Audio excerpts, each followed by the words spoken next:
Yeah, we often get asked that. I think the idea is just that the last decade was pretty extraordinary in terms of returns and equities. No, it's not just a strong bull market on its own. It's been, compared to long run history, a really strong return period, but also below average volatility.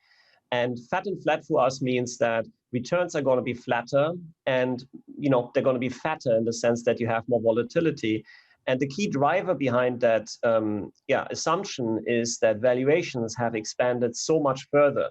And it's really been a story of the cycle, but really a story of this recovery as well, because the key driver of markets in the last 2 months, but also pretty much since March, have been declines in bond yields and, in more recently, declines in real yields. So that boosts valuations. That means lower returns. At the same time, you still have very high uncertainty on the growth outlook, both in the near term, but also in the long term. And on top of that, you have increasing uncertainty on inflation. So, like, all in all, that makes us kind of in the medium term a bit less excited about risk-adjusted returns for equities. All right, fat and flat markets, that's the term we're working with. Christian, not all stocks, not all sectors within equities have seen the same kind of appreciation, the same kind of valuation move higher. We've actually seen growth in defensive names benefit much more than the value parts of the market. Just this morning, we're seeing a little bit of a reversal of that trade, with autos and banks catching a strong bid.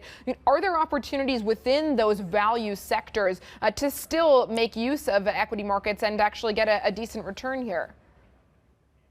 Yeah, I think there's a tactical opportunity. I think, as I mentioned earlier, the key driver in the last few months has not been optimism on growth.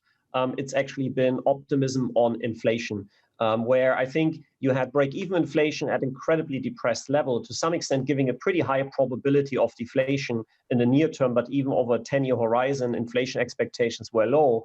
And those have gotten repriced. And together with the kind of aggressive central bank anchoring, you pushed on real rates. And at the margin, that's more supportive of growth stocks, because growth stocks have a lot of their cash flow in the future. Of course, you discount it less, valuations go up.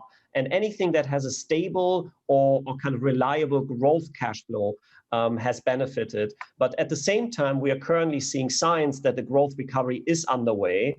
And I think clearly the earnings seasons are a bit more mixed here and there, but at the margin, they're still surprising to the upside, of course, led by tech again. But we also see that the leading data, because earnings seasons to some extent are backward looking, the leading data in the macro side, like PMIs, ISM, they're all pointing upwards. So there is a window here, I think, for the market to possibly get a bit more positive on cyclical assets.